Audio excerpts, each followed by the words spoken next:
Hello everyone, this is Mr. Dias again, and today we're gonna be talking about fringe benefit. This is our business pill today, and we're gonna see how fringe benefit, although they don't address the form of cash directly, are actually considered a financial reward method to motivate your employees. So let's discuss about fringe benefits. What are fringe benefits? Fringe benefits can be put into a simple phrase such as giving perks to employees.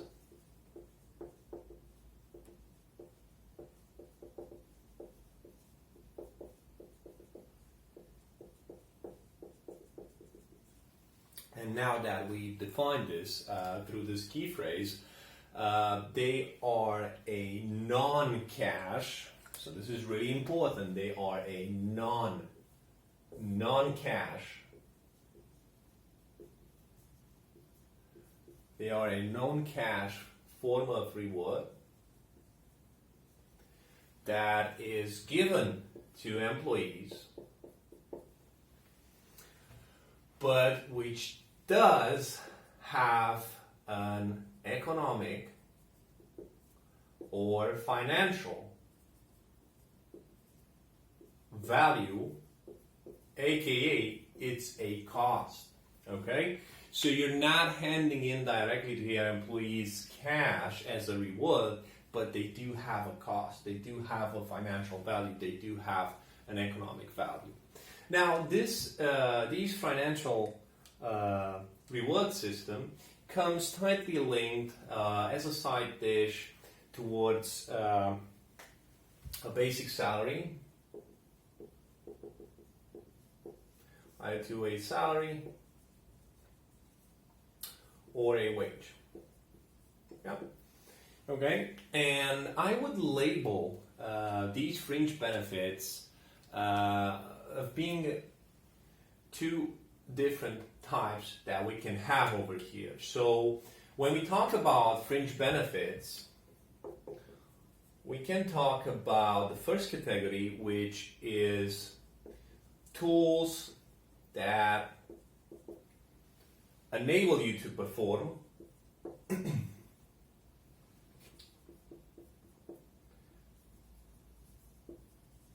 okay. The examples I would name over here would be company office, car, phone, a laptop.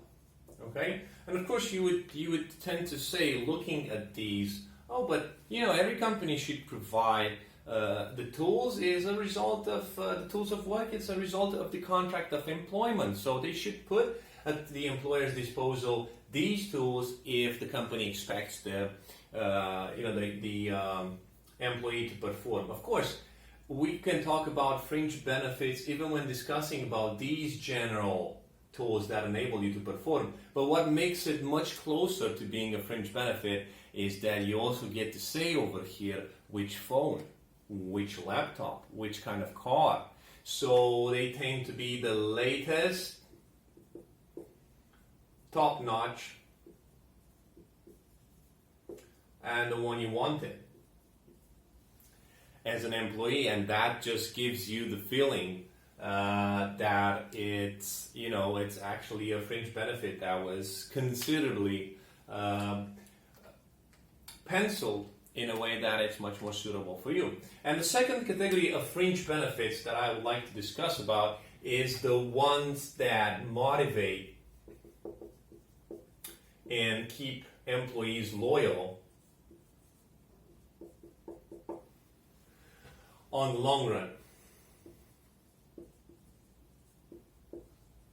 And here I would like to mention some of the most interesting fringe benefits that fit in this category would be private pension,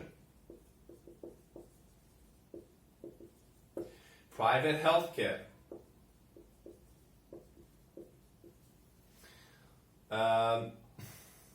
paid tuition for the kids, the kindergarten you want or the school that you want, which is a big thing. How about a paid holiday? Why not?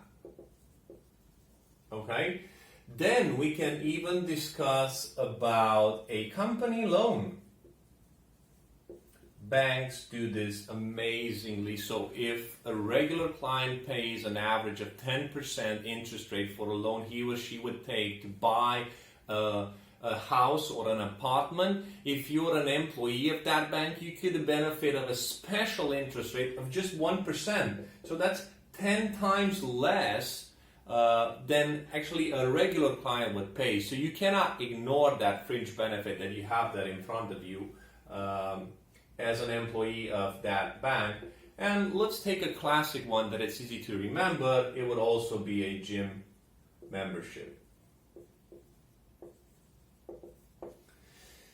Okay, these categories are not necessarily mandatory to be kept separately. I just want to use this for the purpose of this exercise, so you can see some of them that an employee would by default expect but would like them to be different and tailored, and the other one, the fringe benefits that would motivate and keep them loyal with it. He's going to have second thoughts if he drops his private pension, if he leaves. So that means you're thinking of a person that can make a career over there.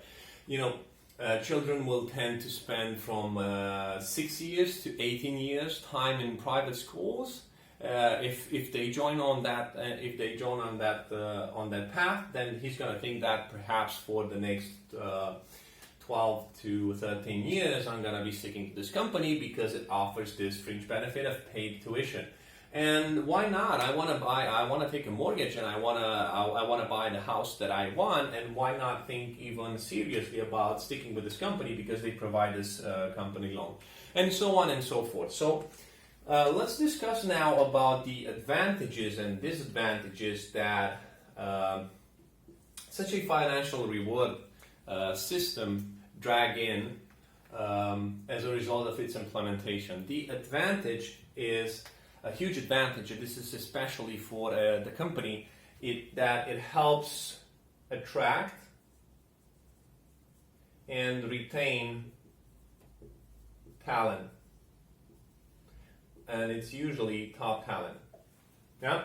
If you have nice fringe benefits, people tend to join that company, and they tend to stick to that company, and they tend to promote that company. And for that reason, there's a second benefit over there: your reputation. So employer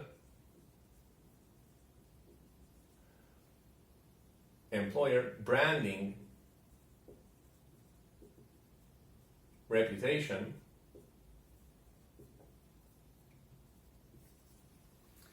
could have a spike over there in the market, because employees talk, people promote, they feel proud about the workplace, they feel proud about these products. So your employer branding strategy could attract positive results as a consequence of providing fringe benefits that are very tailored and attractive to candidates, to say so.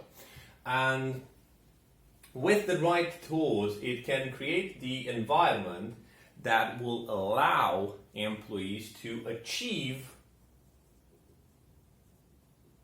better results.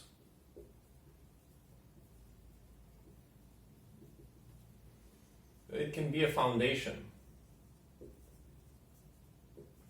for that. And what do I mean here? I mean, just think of some of the concerns that all these fringe benefits take from your hands as an individual on a daily basis. You don't have to worry about perhaps the kindergarten costs. You don't have to worry about who's gonna give you a loan to buy a house. You don't have to worry about how much petrol or car maintenance costs because you have a company car. You don't have to worry if your phone would be a smartphone that is performing well or is a flagship.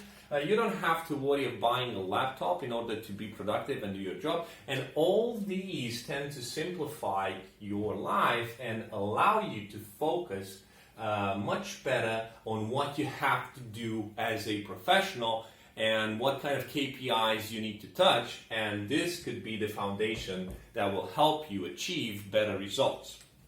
Now, the downside of applying or of offering fringe benefits is that it is quite a cost for the company. So it is a business cost, and just imagine how this cost tends to extrapolate once we have more and more employees. And it's one thing to put the money down for a lease for one car, but when you have a fleet of 100 cars, then it's a different thing. What I've seen also as a downside of this model is that no matter how much you think of it or how much you tailor it, it might not just make it. So it might not just be for those kind of candidates that are more interested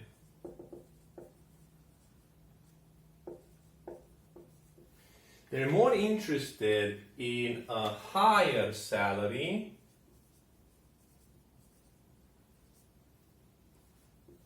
than in all these perks.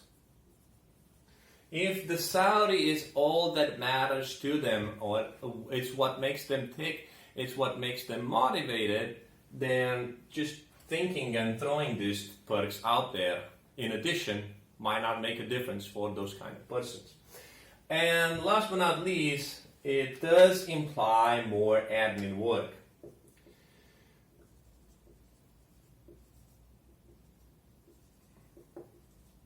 What do I mean by this? I mean that, accounting,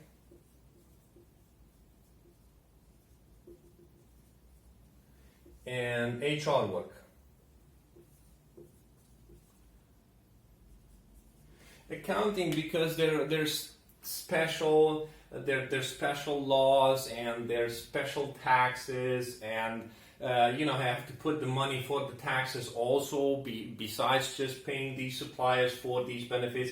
The HR have to think of the most efficient fringe benefit, the ones that the company can afford, the ones that are actually in trend in the market. So it just generates additional work for people in these two departments especially, and this could come as extra costs on the admin side of a business.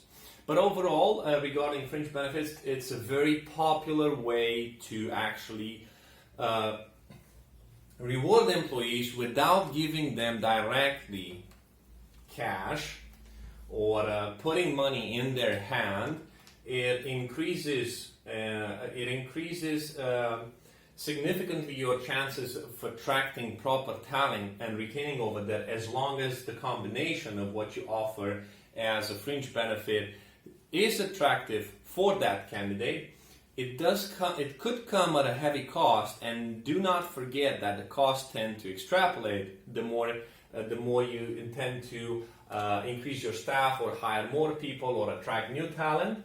And last but not least, it's very, very nice to have someone think of some of your daily problems and take them away by providing you with car, laptop, phone, paid tuition, health insurance, pension fund, and so on and so forth, so that you can focus in bringing in better results. Thanks for watching this video, and don't forget, if you have any business queries, just drop me a line and I'll help you pull it through.